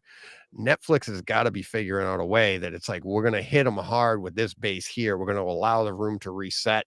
And we're talking milliseconds here, right? And then all of a sudden we'll hit them with this. And it gives you that, oh my God, the dynamics are amazing, because they do seem that way with this. And I think they're doing the same thing with the video as well, where they know how to shoot this properly. And it gives you that same feeling you get when you put in a physical disc. And they've been at it a while. We've been talking about it for a while, that they've got some of the best production quality, them and Apple TV. Apple TV, I think actually they just boost their bit rate because they can, because it's their stuff, and they're on their if you're using their 4K players. But you know what I mean? So it's like they've figured it out. Other people, they're not so much. I mean, we're looking at Amazon going, sometimes it's good, other times you're like, Same what thing. the heck Yeah, happened? Max is the same. Yeah.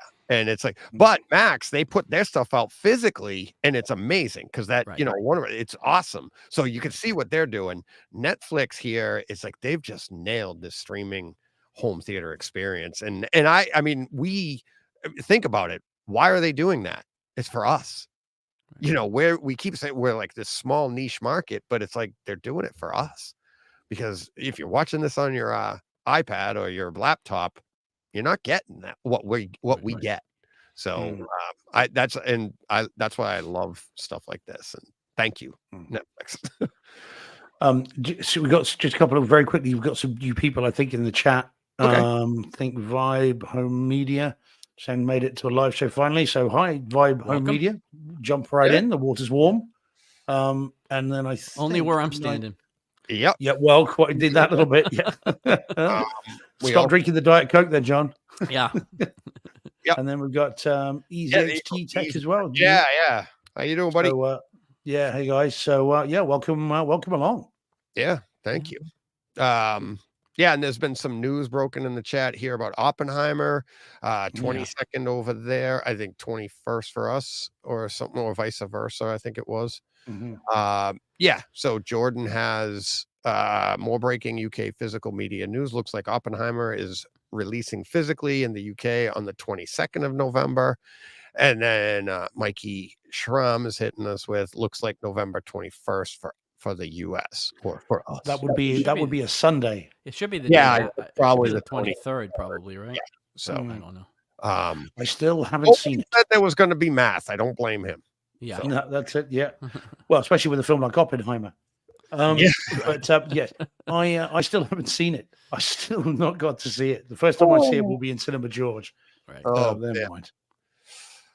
Okay, right. We are running short on time, guys. Yep. So let's cook. Yeah, what do we got left? We've got quite a few, but I'll go through these. All right, let me. Mine will be quick. Yeah. All right. Here we go. Another. This is a fun one. Going back in time. Oh, wrong one. Yeah, you just got rid of me. Killed John. All right, buddy. I brought you back though. You brought me back. Lost Boys, 4K UHD. I gotta look at my notes here to see if this had Atmos or not. I mean, no, it did not. It had Atmos. It did not have Dolby Vision. Just picked up this disc as well. Hadn't seen this movie probably since '87 or so when it came out. I mean, maybe once since then. It had been a long time since I've seen this. Quick correction. Sorry about that, John. 22nd. The 22nd is a Wednesday, so so Mike was right. Mike was right. 21st for us. You're getting it on the 22nd for some reason. That's Wednesday release. That is really unusual. Yeah. Yeah. So nobody's at fault here. Just unusual numbers. Yep. But anyway, just to do this real quick. This is an '80s movie. and it is an 80s movie. Like, I forgot how Oh my 80s this movie was. In excess. But it Oh. was so much fun. Wasn't it? Again, if you haven't seen this movie in a while, this was a blast. I thought it looked great. I thought it sounded great. I mean, they did a great job with this. Now, again, I hadn't seen it in a while, so I didn't own the Blu-ray. I don't even know if I own the DVD of this, so I haven't seen it. I mean, I'm sure I saw this in the theater back in the day, but I haven't seen it, look this way since then. I had the soundtrack in my car. Did you? Yeah, tape, not the record. Yeah. But yeah, like I said, a lot of fun. I'm sure we've all seen it. But if you haven't seen it in a while, and you're of a certain age, give it another go because it's super fun. The Very, Fly very By, 80s. the Like Carnival. the montages, between like Kiefer Sutherland and Jason Patrick, some of those like longing glances back and forth with the hair whipping around is pretty 80s. Oh my God. What's her name? Jamie Gertz. Jamie Gertz, yep. Dressed like Prince through half the movie. So it was definitely a choice. But I think I watched it last Halloween too, Chris. Yeah, that's when it came out on disc. It came out on disc. Yeah, DJ talked about it. I know. Yeah, I did too. I think I did as well. Or Did certainly I had the 4K disc. So yeah, I think I did. But I just picked it up because it was $10. It's great. About a week or so ago, and I had to pick it up. I'm still waiting on Poltergeist. That was out of stock, but they let me buy it anyways. Another one. So I'm supposed to get it in about a week or so. I think we watched another great disc last year. Yeah, they both came out like the same day, the same week last year. And I didn't pick up either one of them, but they were both $10 on Prime Day a couple of weeks ago. So I bought both of them. Yeah. So waiting on Poltergeist. I'll have that one as soon as it comes in. But yeah, excellent movie. All right. That was it was fantastic. So Steve, you ready for this one quick? Yes. All okay, right. so get on to your thing. Seriously. Production quality, Steve. Yeah, that's it. Do your thing, Okay, so this is the Wicker Man on 4K disc, the new 4K release of this with multiple different cuts. So you've got theatrical cut, the director's cut, and the final cut. Now, have either of you seen this? I'm assuming you have. This is the Nicolas Cage. No. Okay. John, Well, hang your head in shame. Well, I know That's he worse did than one. that Swifties thing. That's what I'm saying, and it was terrible. So that's why I wasn't sure if this was the same. No, this is because that movie was complete dog crap. I haven't seen this. Oh, movie. yeah. This is Edward Woodward. This is the original Edward Woodward, Christopher Lee, the proper one. Haven't seen it. Oh my good. Right. Then both of you ready for next Halloween, please. All right. Make a note of your diaries. This is a stone cold horror classic. Really? Okay. Yes. It's a strange movie. Is it Midsummer-y at all? Kind of. Yes. Okay. It is. But of course, it is a bit. But this one has a. Looking at the image in front of me. Yes, quite well. Midsummer takes after this, not Right. obviously because this film is from back in the 70s. Yeah. It's a great movie. I've seen this movie hundreds of times, but this is the first time that I saw the final cut not that long ago. This is the first time watching the director's cut. And it's really a very good film. I will not tell you the ending. You do need to see it. Christopher Lee says this is his favorite film of his, or did say that, obviously not anymore. And it's his favorite film of his and his best performance as far as he's concerned. It's very off kilter. It's dark as anything, both literally and figuratively, and well worth seeing. So and now this is a 4K version. The director's cut. Famously, the prints were lost. Original cinematic prints were lost. Some of them were actually put in as backfill for freeways over here, motorways we call them. So famously were put in there and they were lost to time. And so they found a video version of one of the original negatives. And so in the director's cut, they've dropped these video version back in. Now that looks every bit as bad as you'll imagine it does. It's dreadful. But it is footage that's been lost to time. So you get these little interstitial video bits, but either side of that, you get some fantastic 4K video. For bearing in mind the vintage and the budget, it looks amazing. Sounds really good. It's only DTS stereo, so it's HDMA stereo. But I love this. This film is amazing. and Yeah, well worth picking up. what? I don't know if it's out stateside. I'm not sure, I'll have to check. but well worth it. Cool. Okay, so put a date in your diary, guys. Yeah, I'll Next have to look. Halloween. I There was you afraid go. this was the remake, and I was like, oh, that's a No, terrible God, movie. no one ever needs to see the remake. Yeah, Ever. it was awful. Yes, the bees. Vibe Home Media in the chat. For anyone who is curious, I watched the new animated Teenage Mutant Ninja Turtles. It was a fun watch and has a great retro I soundtrack. think that's on Paramount Plus right now. Is Or it? Peacock? It's on one of them.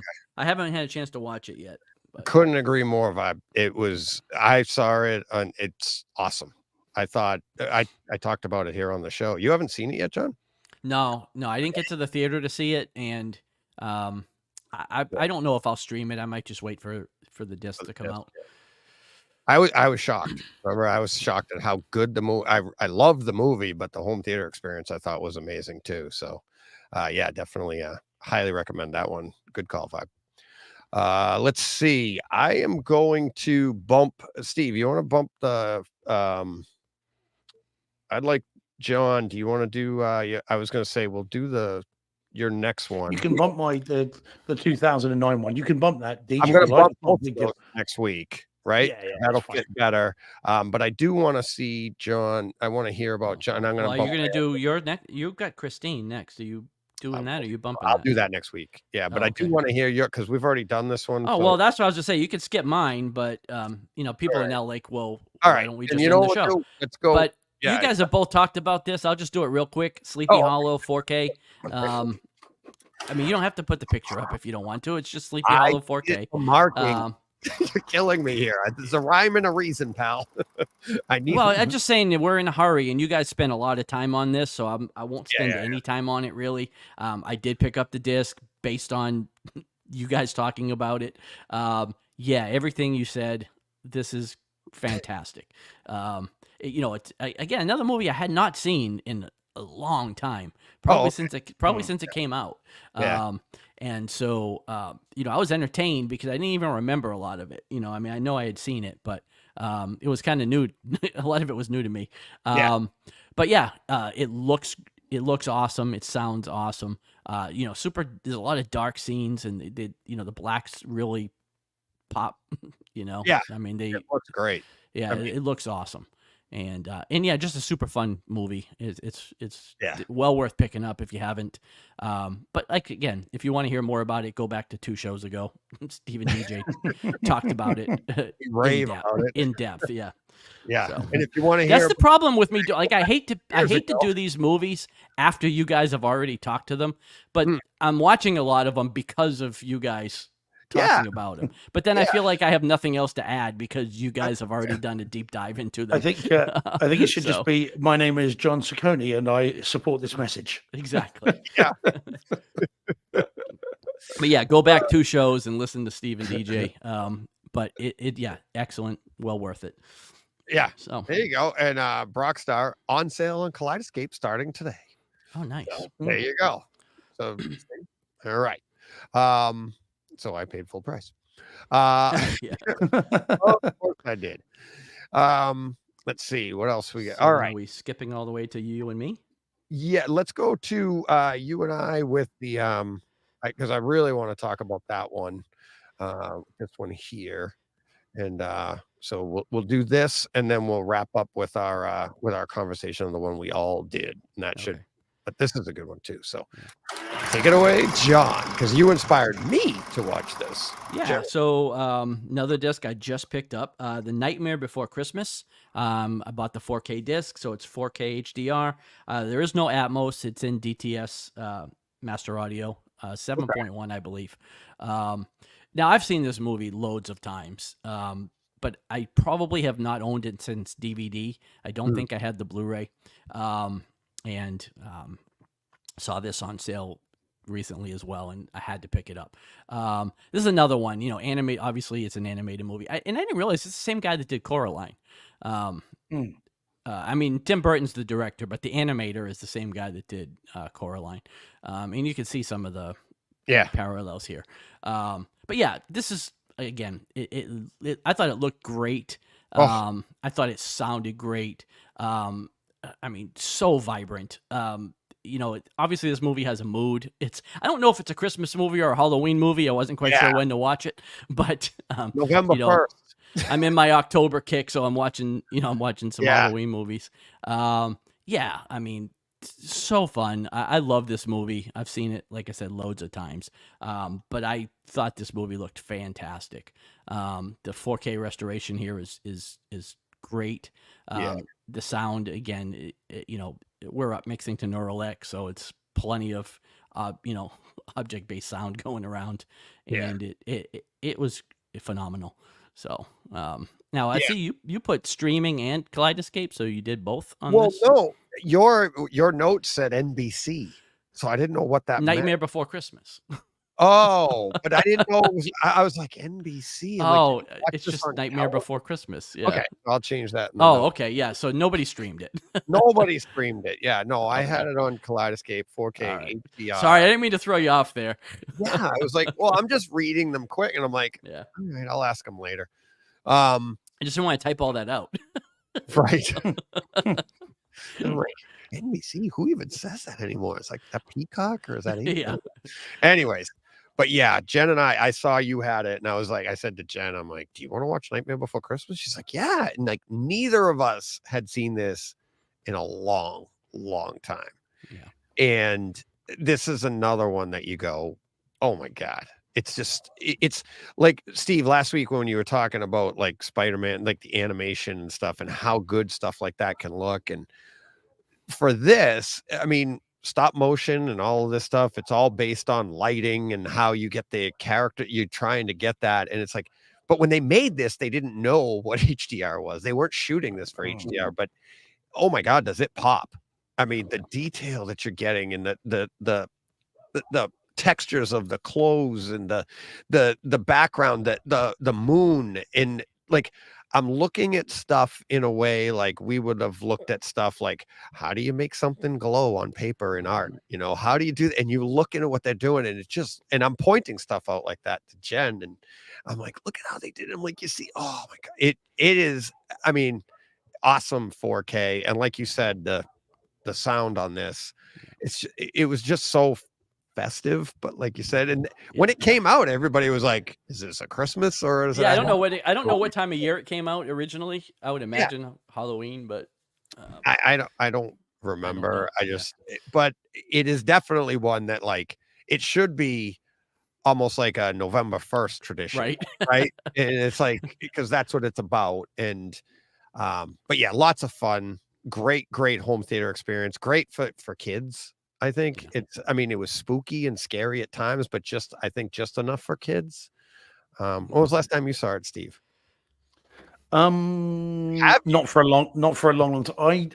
Steve's not a fan. I can see. Yeah. If I have seen it all, I don't remember it, and I don't think I have, because this was kind of one of the Tim Burton movies that's not really for me. And I think same thing. It's this mix of genres. Is it Christmas? Is it Halloween? And the bits I've seen of it, I found a bit. You don't like to mix vegetables in your steak on the plate either, do you? Well, yeah, the surf and turf. Yeah, don't do any of that. Yeah. I don't. It's not, again. I don't. Now, don't get me wrong. I know that people love it. Yeah, I know that people love it. I know that people think it's great. That's fine, but it's not for me. I've never owned it. I'm not sure I would ever see it again unless it was someone age appropriate that hadn't seen it. I just happened to be in the room, but I personally wouldn't make time to see this. But that's just me, and I again, I just, for whatever reason, it looks a bit odd as well, and I think the animation kind of put me off a bit. But like I said, I get that's why a lot of people love it. See, so what I thought, John, what did you think? I was nervous. A 4K HDR of this, I was like, how's that stop motion going to go? Is that going to expose some stuff? I thought it was amazing. I thought it was too. Flaws, I thought it actually enhanced it. Well, and again, I had read reviews where people were really talking bad about the sound of this. So I was a little worried about that going into it, to the point where I was going to buy this several months ago, and that put me off. Like, I almost didn't. I didn't buy it because I had read that it had a lot of issues with the sound, but came up on sale, and so I picked it up. And I didn't find any issues with it at all. I thought it sounded great. Yeah. So, I've kind of learned to take some of that with a grain of salt because, Yeah. Steve, I'll let you read that one because Yeah, so Jordan says, so Nightmare Before Christmas, fun fact. Oh, Patrick Stewart. Who's he then? Yeah. Never heard of him. spoilers. Yeah, I know. Yeah, quite. Yeah. Don't put a picture up, for goodness sake. Did opening and closing narration that was cut from the film, but was included in the film's soundtrack. So, yeah, there we go. Yes. Oh, wow. I didn't know that. Yeah. You'll always know the people that have been around watching and listening for a while when they know our in jokes. Yeah. Yeah, exactly. Patrick Stewart. I will say though, DJ, and I guess maybe not for Steve, because you might feel the same way about Coraline then. But if you haven't seen that, DJ, you liked this, you really need to watch Coraline. It was. I will now. Really good. I've got the 3D Blu-ray of Coraline. Do you? That's when I last saw it in 3D. Yeah, and I was like you, John. I found it quite unsettling. The buttons for eyes thing is really it's a little creepy. Yeah, definitely not for young kids. No. We can see young kids getting and the really themes freaked of out it, by that. the themes of it are a little dark too. Yeah, the other world, the other, But it's gorgeous. Mm. I can even I'm not a big 3D guy, but I can imagine in 3D it probably looked pretty great. Yeah, from memory it did. I haven't seen it for ages, but I've got it. Okay, right then. Are we ready? Here we go. We're talking about Mark Hamill. 2 seconds ago, we had 17 minutes to go. Topical number of the day. Yeah. But now we got 16 minutes, guys. Can we talk about this for 16 minutes? 16 hours. 4K, Atmos, HDR, Dolby Vision for those that have it. Dolby Vision. I mean, work of art. I raved about this when it came out. John and I talked about it a bunch. I love the story. I love the home theater experience. Steve, you're the one that you lead us off, buddy, because you're the one that got us to watch it. Not that it took my arm, but the reason is it's just over a year. Oh, sorry, just under a year till the sequel comes out. So, Folie à Dieu, I think it is. Apparently a musical, slightly concerning. Hopefully it won't be. No, it is. But anyway, it is. I'm hoping it's just a bit of both. I got theories on that, but we'll save that for another day. But go ahead. But that was that. And then the thing that really made, and I love this movie. This was my favorite film of 2019. But what made me go back and revisit it again, this was the third time on disc, was Ridley Scott saying he thinks this film glamorizes violence. Now, unfortunately, someone who was normally in the chat, who we all know quite well, was in the room when Ridley Scott said that, and apparently said it not quite the way it was reported. But I mean, that's nonsense. This film does not glorify violence. It's quite the opposite. And so anyway, so that made me think, right, there's my excuse. Time to revisit it, and it's every bit as good as it ever was. This is a masterpiece of a film. I personally think that this film is fantastic, and it just gets better each time I see it, and I see more in terms of the performance that Joaquin Phoenix does. By the way, guys, very quickly, so Heath Ledger wins posthumously for The Dark Knight Joker. Yep. Joaquin Phoenix wins for Joker. Is this the first time two separate actors have won an Academy Award for playing the same character? I think so. I was thinking this afterwards, thinking I can't think of anything else, not off the top of my head. Nobody won for like a streetcar or something like that. You know what I mean? Like a Streetcar Named Desire. I'm not sure. sure. I could think of something. Yeah, I mean, I didn't want to Google it. Talk about that. Yeah. So anyway, but the movie is absolutely awesome, and the home theater experience is very good indeed. It's not the video is I mean, lots of it was shot in IMAX, and you can tell. I mean, there are shots on this. A shot earlier which I put a picture up on Twitter of he's passed out. Arthur Fleck's passed out on the ground, and the camera pulls away from him, and every little detail. It almost looks like it's not real. Where Arthur Fleck's on the floor, and as it pulls away, it almost looks like the street is papier mâché or just not real, because the detail levels are ridiculously good. But I think it's more of a showy visual than an audio film. Although the Atmos is very good, but the Atmos is Yeah. subtle rather than like there are no massive storms in this. There are no Yeah. ginormous action scenes.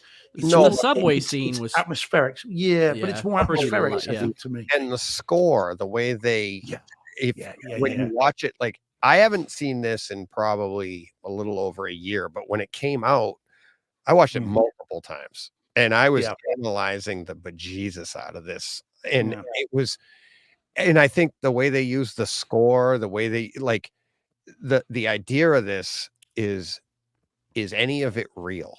Is any of this, and then pay attention to this. And John and I went back and forth on all of this stuff on between our 2 shows at the time, and it was like it's like it's listen to the score when certain things are happening, and it's like is that telling a tale? And then how it moves in the room, and how it gets quiet, and when it gets quiet.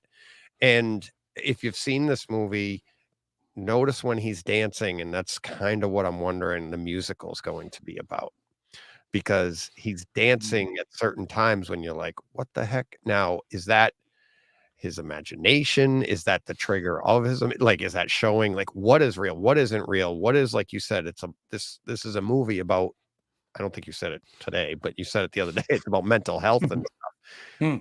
Yeah. Which funny enough, I watched this on World Mental Health Day. Did you really? Completely by accident. Like Yeah. I did. It wasn't on purpose, but I watched this movie and then I saw a tweet about it later, and I was like, "Well, that's fitting," because it is a movie about mental health. It's about someone who is who can't relate to society, who's abandoned by society, and who is very ill. And this is why it's not glorified violence. This man is extremely unwell.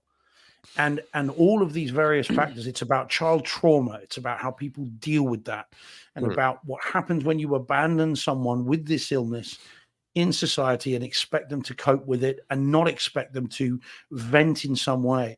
And I've dealt with people that have got this sort of illness, not the laugh. I've not dealt with that, although it's a real neurological condition. But I have dealt with people who relate to the world in this way and have become violent, including on one particular occasion towards me and the barrister that were in the room with him. So didn't get very far, but he tried. And so, this is a fascinating character study. And I think it's a comic book movie in name only. I think you could take the name Joker out of it, just call it Arthur and not the Dudley Moore versions. And just call it that, and you'd be nothing gets taken away from it. Right. It's still just as riveting and interesting. What I think is fun is and now we've had this conversation, John and I have had this conversation multiple times about like, so I have the theory that this entire movie is in his head. None of it happened. Nothing.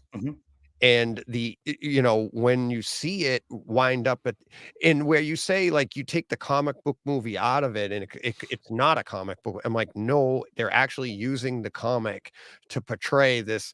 Okay. Because we know what the comic characters did. We know what happens. And what they're doing here is like, so like certain, like if you've watched it, people will be like, oh, well, look at Martha and Thomas Wayne. Same thing happens to them. Why did you say that name? Sorry, but here's the thing. Yeah, what was that name? The movie that they came out of was it's not the same movie, and people miss that part. And that's what's in his head. What they came out of, if you pay attention, was a porn.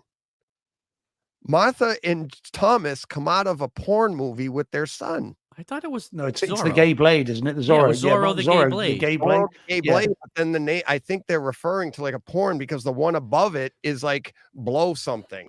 Well, Zorro the Gay Blade is a real movie. I know. He's from the thing. Movie, but what I'm saying is this is in his imagination. Yeah.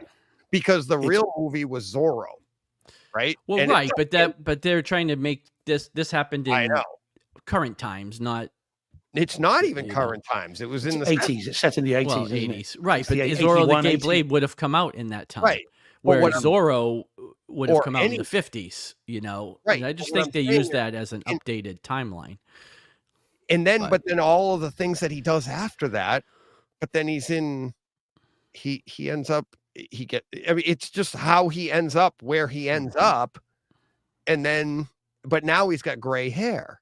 And John and I had the conversation. He's like, but his age difference. I go, well, and I actually rationalized it in my head. I'm like, when you remember stuff, you remember back to when you were younger, you put yourself at the current age you're at. And that's how you, and that's why I'm thinking this entire thing, like almost like none of this ever happened. And that's the mental state of what he's in, because he's in the hospital. So it's like, it's fascinating because, like, did any of this happen? Because I mean, it's I love watching this movie. What's real? What isn't real? Is any of it real? And because that goes throughout, I mean, that goes throughout the movie. And that's why I think like the home theater experience of it is giving us clues to stuff of what's going on with the score, with the picture, with the vibrancy, with this and that. And it's like just in when he's at the comedy club and how they utilize the sound and then lack of sound, and then how it all of a sudden comes to be real. And it's like, but it pivots on a dime to positivity. And you're like, what the heck just happened there? And it's awesome. Interestingly, the score was written before the film was shot. Oh, really? So they actually played the score on set. Well, quite. Todd Phillips had the score done so they could play it on set to create the vibe. Yes, there is a shot, by the way. There is a shot over Chicago. I think this was Chicago, wasn't it? There is a shot over Chicago where it's a tracking shot following one of the trains, and it sounded to me like The Dark Knight. You get that sort of that kind of noise that you get at the beginning of The Dark Knight, and I thought that was incredible. But it's sort of echoing this, this say comic book kind of theme. But yeah, no, as I said, the score was very unusually done and completed before the movie was even shot. So they shot it to the score, not scored it to the shot. Right. Yeah. Interesting. They had an idea of the vibe they wanted. They knew how they wanted, like what they wanted that to play, and that's awesome. But yeah, it's oops, wrong button. Yeah, it's just it's a fascinating movie. I'm just looking at Stephen at just saying there. Let me just bring this up, guys. 2 seconds. So Stephen at says on Max in Dolby Vision and Atmos, I've avoided watching it for its violent reputation. We'll have to find my teddy bear and sit through it. It is a violent. It is violent because it does portray whether this is all in his head or not. It does portray violent acts. I mean, there's no question about that. And although I would say some of the worst violence, if it happened, is off screen, right? Yeah. I mean, it'll make you anxious, this film, if nothing else. If you watch it properly, it'll create some anxiety. And so, yeah, I think it's more than that. A suggestion that it's a violent film. Again, that's what Ridley Scott may or may not have been pointing towards. This is a character study, and it's done in a real way, as someone with this illness sees the world and relates to the world. And is something that is easily missed. And take it from someone with 23 years of representing and being in close proximity to people like this, not obviously to some extent, to a greater or lesser extent, this is exactly how some people with this illness present themselves. And it's chilling in real life, and it's very well observed in this. That's what I would say. So well worth seeing, Steve. 100%. Yeah.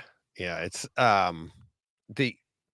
I just, like I said, the home theater experience on this, the story on this, when this movie was announced, a lot of comic book fans, and John and I included, were like, I don't think we want this, because we were afraid we were going to get an origin story. And that was what made the Joker special. He was the single character in like pretty much all of comic books that there was no origin story. And that was Heath Ledger's version pretty much exemplified that throughout the movie, where he just kept giving you a different backstory, right? So you never know what it was. And I remember walking out of the theater after seeing this and being like, they nailed it. It's not his origin story. You don't know what this is. He doesn't know what this is. I had a different theory at the time than I have now of what this movie's about. But just walking out, it's like you knew what's real, what's not real, who knows what happened here. And they literally, similar to like what we were talking about earlier in the Fall of House of Usher. It's like they're taking the story of the comic story of this and the comic characters, and they're actually basing something else in real world on that, and they're using those pieces to tell a story like this, which I think is it's a super creative way to it's not regurgitating art, right? They're actually making a new piece out of something what you thought you knew. And and again, this is another one that, it is a good story. You can watch it on your laptop, but the home theater experience, I think you're being slighted. Like, I know you guys said it's like, it's not really a sound, but I think the sound is just as important in this. Same with the picture, but I think it's not, it's not thunderstorms, it's not this, but it's the score, it's the way they move the sound in the room, it's the way they take away the sound.